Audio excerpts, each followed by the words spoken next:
இன்னைக்கு ஜிடி கூட சிஎஸ்கே செம சொதப்பல். சுத்தமாக ஒரு சேசிங் இன்டென்ட்டே இல்லாமல் ஆடின மாதிரி இருந்தது. இன்ஃபேக்ட் 13 ஓவர் ரேஞ்சில் மோயின் அலி கண்டினியூஸாக 3 சிக்ஸ் அடிச்ச அப்புறம் match was fantastically set for CSK to chase. அதுவும் அந்த லாஸ்ட் 6 ஓவர்ஸில் 14 ரன்ஸ் ஆவரேஜ் தான் இருந்தது. பட் அதுக்கப்புறம் மறுபடியும் ஸ்லாப்பி மோடில் போய் கிவன் அப் பண்ணுற மாதிரி மேட்ச் முடியறது தான் ஏற்றுக்கவே முடியல. பவர் பிளேயில் சுனில் கவாஸ்கர் மாதிரி ஆடி கடைசியில் திணற வேண்டியதாக இருக்குது.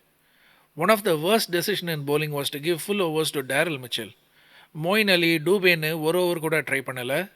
அதில் அடித்த அடியில் டேரல் மிச்சல் அபூர்வ சாதர்களில் நம்ம ஜெய்சங்கருக்கே கோவம் வர மாதிரி மிச்சலுக்கும் கோவம் வந்ததால் ஏதோ கொஞ்சம் தப்பிச்சோம். பேட்டிங்கில் நானும் அடிப்பேண்டான்னு முடிஞ்ச அளவுக்கு அடித்து பார்த்தாரு. பட் அதுவும் பத்தலை. இதெல்லாம் விட worst decision Ruturaj Gaikwad opening வராதது தான். மேசிவ் ஃபார்மில் இருந்துட்டு 231 சேஸ் பண்ணணும்னா இப்போ வரேண்டான்னு வராமல் உள்ளே உட்கார்றது என்ன கணக்குன்னே புரியல.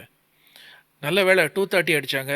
270லாம் அடிச்சிருந்தா ஒருவேளை துஷார் தேஷ்பாண்டேவை ஓப்பனிங் அமைச்சிருப்பாரா என்னன்னு தெரியல.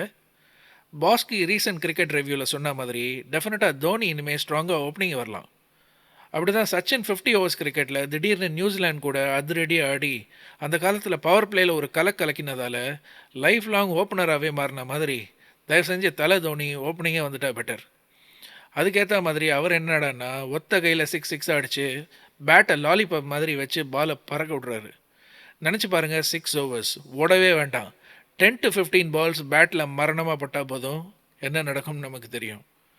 Overall, it could have been a better match today, but kudos to Shubman Gill and Sai Sudarshan for their terrific opening partnership and their well-deserved century. Overall சிங்கம் ரொம்ப வெயிலுக்கு தயிர் சாதம் சாப்பிட்டு மந்தமாக இருக்குன்னு நினைக்கிறேன். Hopefully CSK comes back stronger.